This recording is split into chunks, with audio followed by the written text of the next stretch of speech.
So here's a little something I thought I'd share. It's a way to deal with habitual sin or any kind of bad habit that you want to get rid of.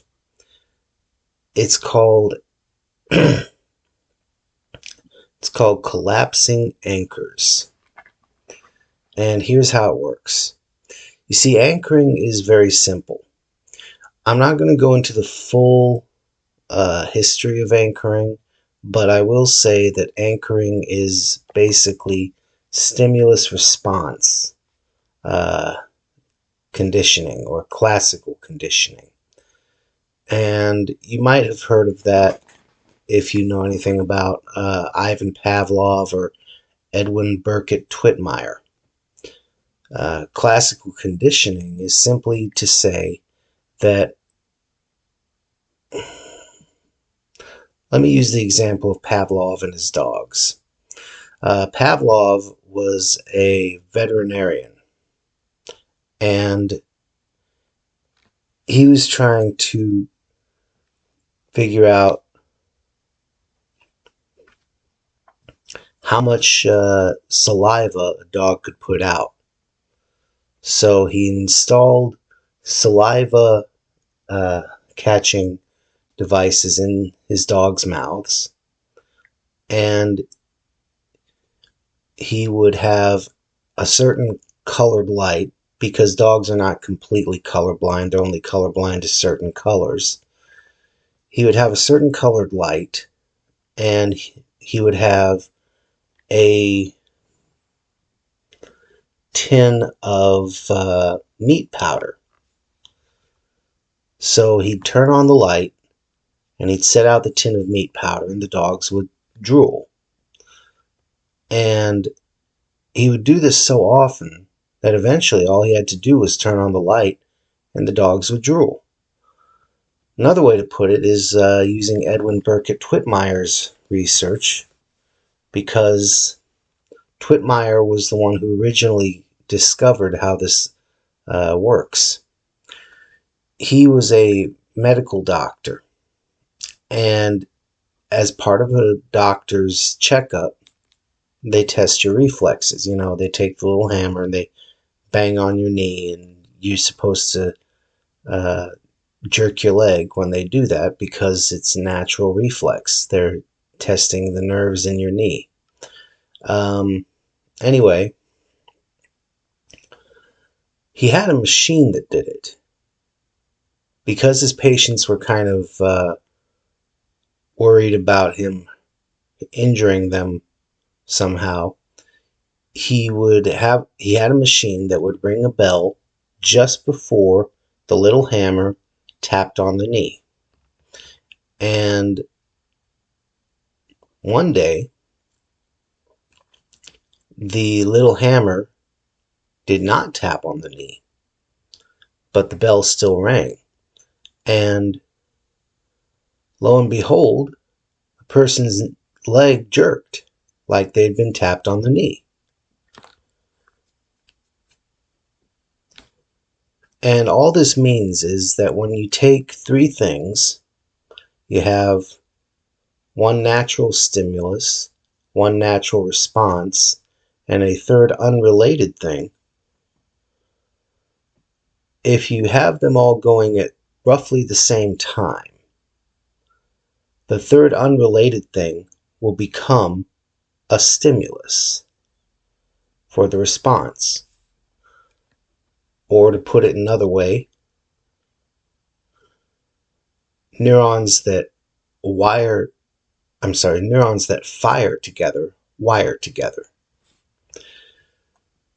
And that's basically what anchoring is in NLP. It is your connecting an unrelated stimulus to a response. And you can do that through any of the five senses. In fact, there are some good examples of this in real life, like your favorite song and how it reminds you of something in your past, or a certain scent that reminds you of something in your past. These are examples of anchors. And of course, you can anchor through touch. That's what NLP is most famous for, is anchoring through touch.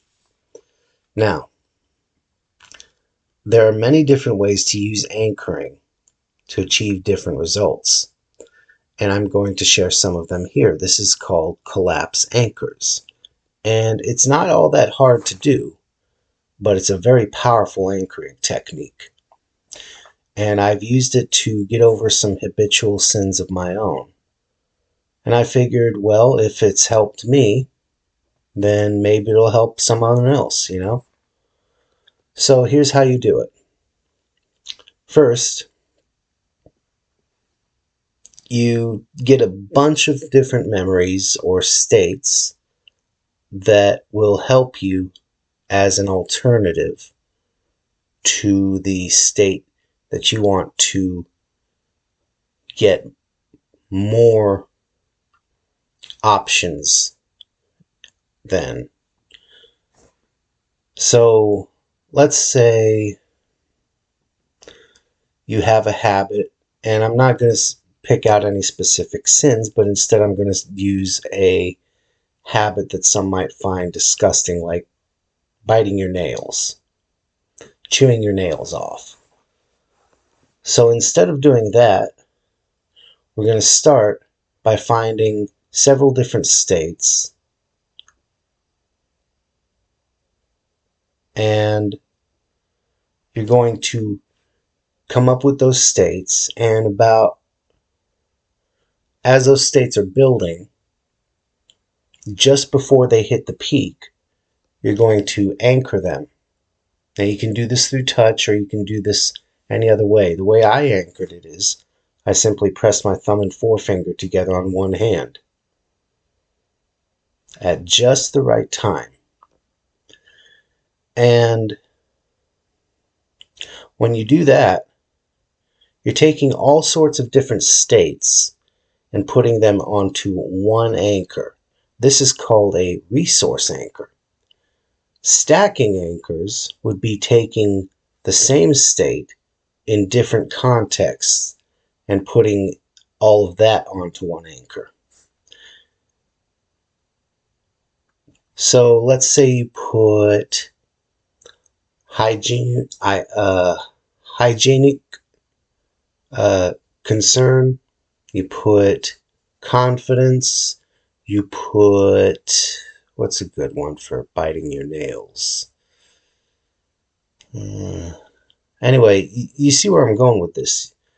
You put different states onto the same anchor, and then you just go like this and hold it just until it gets to the peak, or just before the peak, and then you let go as it hits the peak, and it goes down from there.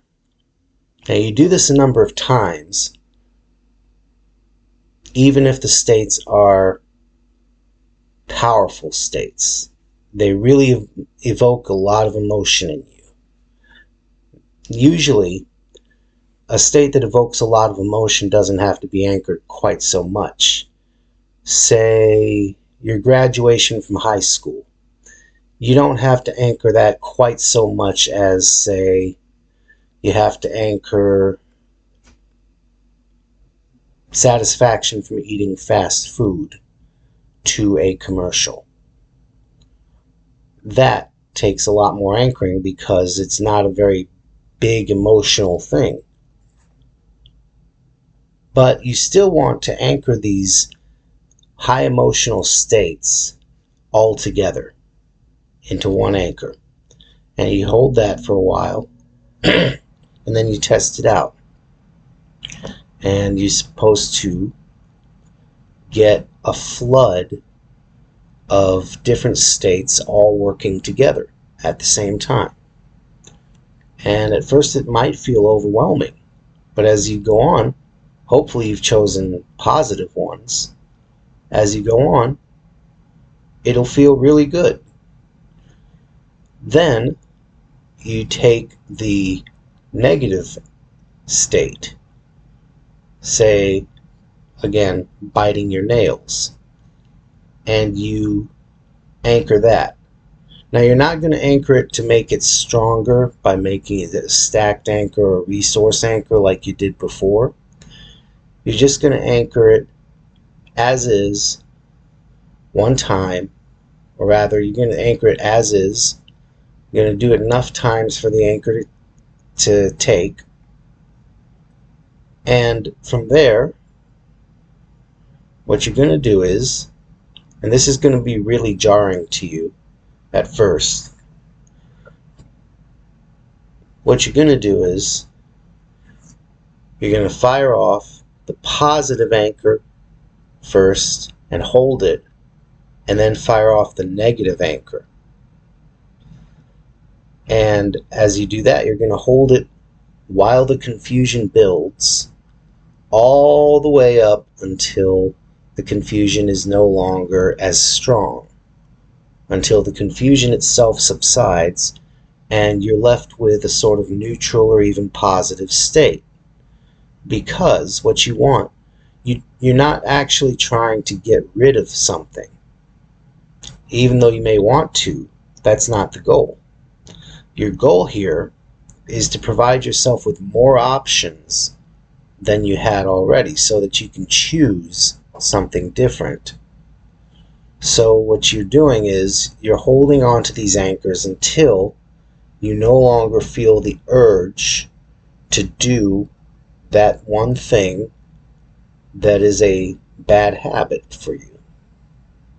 Then you're going to let go of the bad habit anchor, and then you're going to let go of the positive anchor when you feel ready to. Now what you're going to do next is you're going to test this out by holding down the bad habit anchor for a minute. If when you do that you get no urge to do something, you haven't gotten rid of that urge, but instead of getting rid of it, you now have a choice. You have the choice to do something different because the urge is not connected to one choice where you have to do that. It is now connected to different states so that you can function according to those states. You don't have to feel that urge. You can feel all different kinds of ways. So after you've tested this, the final thing you want to do is what they call future pacing. All that means is you think of yourself in a future situation when you would normally get that urge, and you fire off that anchor, that good anchor, and you sorry, my mouth's a little dry. You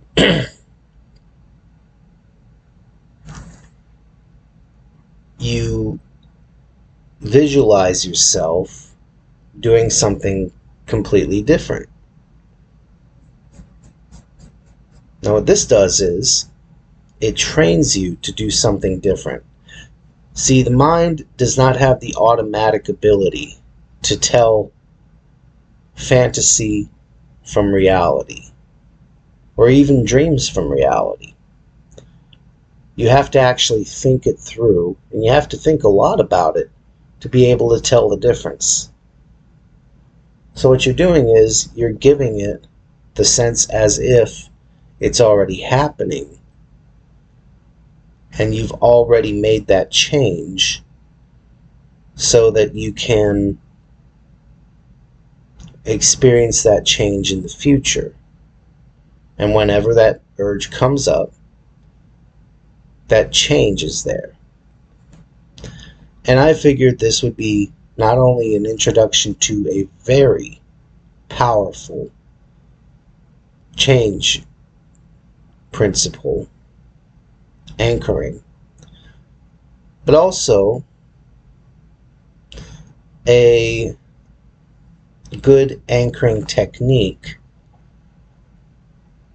to help you find peace from a habit or habitual sin. And I hope you take this idea and use it to great success, as I have. And that's how I know it works. Ultimately, that's how you know anything works, if you try it out. Now, that doesn't mean you have to try everything in the world out. There's some things you should never try out, like fentanyl. You should never try fentanyl. Or shooting yourself in the foot. You should never try that. But there are also some things you should try out. And those things can be of great benefit to you, and you might even have some fun with them. Anyway, thanks for listening, and I hope that you get something of value out of this.